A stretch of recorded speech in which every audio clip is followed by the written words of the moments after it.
కూడా చూడొచ్చు.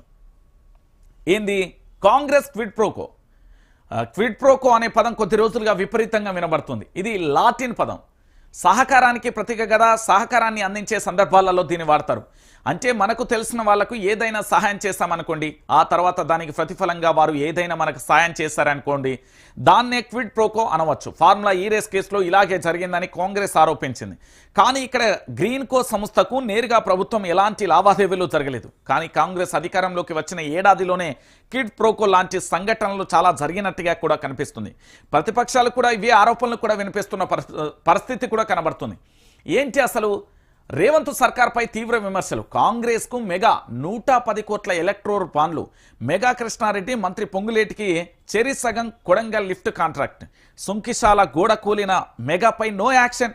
Office of profit నిబంధనలు ఉల్లంఘించిన పొంగులేటి ఇంట్లో ఈడీ రైట్స్కు నో స్టేట్మెంట్. సీఎం భావమర్దికి అమృత్ టెండర్లు. సీఎం వియంకుడికి కేంద్రం ఉద్దదీపాన ప్యాకేజ్లు అంటూ కూడా మనం చూస్తున్న పరిస్థితి కనబడుతుంది. ఇక దానితో పాటుగా అన్ని క్విడ్ ప్రోకో అనే అవి విపక్షాలు ఆరోపిస్తున్న పరిస్థితి కనబడుతుంది. సో మొత్తానికి క్విడ్ ప్రోకో, నాకు ఏదైనా లాభం చేకూర్చు, నీకు నేను ఏదైనా లాభాన్ని చేకూరుస్తా. ఇదే తెలంగాణ రాష్ట్ర వ్యాప్తంగా జరుగుతున్న చర్చ. సో ఇలాంటి పరిస్థితులలో వాస్తవాలను మీరు కూడా తెలుసుకోవాలి. నెంబర్ 1, క్విడ్ ప్రోకో అని చెప్తున్న కాంగ్రెస్ పార్టీకి నా దగ్గర ఒక 7 అంశాలు ఉన్నాయి. వీటికి సంబంధించి సమాధానం చెప్తుందా లేదా అనేది కూడా చూడాలి. నెంబర్ 1, కాంగ్రెస్ పార్టీకి మెగా కంపెనీ నుంచి 110 కోట్ల ఎలక్ట్రోల్ బాండ్లు ఎందుకు ఇచ్చింది? మెగా కృష్ణారెడ్డికి 1126.85 కోట్ల విలువైన కొడంగల్ లిఫ్ట్ ప్యాకేజీ కాంట్రాక్ట్ ఇచ్చింది కాబట్టి 110 కోట్లు వీళ్లకు మెగా కృష్ణారెడ్డికి కాంగ్రెస్ ప్రభుత్వం లబ్ధి చేకూర్చింది కాబట్టి కాంగ్రెస్ పార్టీకి వీళ్ళు చందా ఇచ్చిలా. నెంబర్ 1.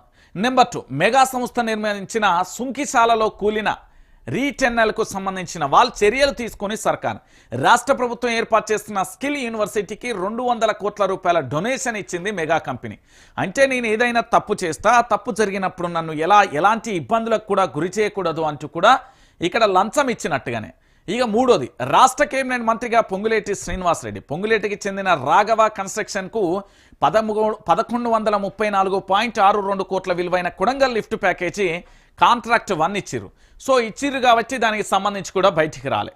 ఇక క్విడ్ ప్రోకో 4, మంత్రి పొంగులేటి శ్రీనివాసరెడ్డి నివాసంలో గత ఏడాది సెప్టెంబర్ 27న ఈడీ సోదాలు. తర్వాత ఆదానీని కలిసిన పొంగులేటి శ్రీనివాసరెడ్డి సోదాలు సీజ్ చేసిన వస్తువులపై 100 రోజులు అవుతున్న ఎలాంటి ప్రకటన కూడా చేయలేని పరిస్థితి కనబడుతుంది. సో ఆదానీని నేను ఎప్పుడైతే లిఫ్ట్ దగ్గర మనోడు కలిసిండో అప్పటి తన నుంచి ఎలాంటి పంచాయతీ లేకుండా పోయింది. ఇక దానితో పాటు క్విడ్ ప్రోకో 5, తెలంగాణ రాష్ట్ర ముఖ్యమంత్రిగా రేవంత్ రెడ్డి ఆయన బామ్మర్ది సూదిని సుజన్ రెడ్డికి చెందిన షోదా కన్స్ట్రక్షన్కు 1137 విలువైన కోట్లకు సంబంధించిన అమృత టెండర్లు వచ్చినాయి. 6వది, తెలంగాణ రాష్ట్ర ముఖ్యమంత్రిగా రేవంత్ రెడ్డి సొంత అల్లుడు సత్యనారాయణ రెడ్డికి చెందిన మ్యాక్సిబియాన్ ఫార్మాకు కొడంగల్లో భూములు కేటాయిస్తున్నారని ఈడీకి ఫిర్యాదు. క్విడ్ ప్రోకో 7, రేవంత్ రెడ్డి వియంకుడికి వెంకటరెడ్డికి చెందిన నెక్సన్ ఫీడ్ లిమిటెడ్ దివాలా. ఉద్దదీపన పథకం కింద 213.57 కోట్ల సాయం చేసిన మోడీ సర్కార్ అంటూ కూడా చెప్పిన పరిస్థితి కనబడుతుంది. ఇక రేవంత్ రెడ్డి పెద్ద దోపిడీదారు, మరోసారి రెడ్ హ్యాండెడ్గా దొరికిపోయింది. సీఎం వెంటనే పదవికి రాజీనామా చేయాలి. మంత్రి పొంగులేటి మెగా కృష్ణారెడ్డిని అరెస్టు చేయాలి. కొడంగల్ ప్రాజెక్టులో క్విడ్ ప్రోకో జరిగింది. పైసలు ఇచ్చిన వాళ్ళకే కాంట్రాక్టులు ఇస్తున్నారు. క్రిమినల్ కేసులు పెడతా, సుప్రీంకోర్టు దాకా వెళ్తా, బక్క జెర్సన్ సంచలన ఆరోపణలు అంటూ కూడా చెప్పిన పరిస్థితి కనబడుతుంది. నేను ఎందుకు ఈ విషయాన్ని చెప్తున్నా అంటే తెలంగాణ ప్రాంత బిడ్డలారా మళ్ళీ ఆలోచించండి. మొత్తానికి తెలంగాణ రాష్ట్ర వ్యాప్తంగా కాంగ్రెస్ పార్టీ నీకెంత నాకెంత, నీకిది ఇస్తే నేను నీకిది ఇస్తా. క్విడ్ ప్రోకో చేసేది ఎవరు, క్విడ్ ప్రోకో చేస్తున్నది ఎవరు, ఆరోపణలు ఎవరిపై చేస్తున్నారు, ఏం జరుగుతుంది అనేది కూడా మనం చూడాల్సిన పరిస్థితి కనబడుతుంది. ఇది ప్రధానంగా కూడా తెలంగాణ రాష్ట్ర వ్యాప్తంగా జరుగుతున్న అంశం. ఇక దాంతో పాటుగా ఇంకొక అంశాన్ని కూడా చూడొచ్చు. ఏంది అంటే పూర్తి స్థాయిలో కూడా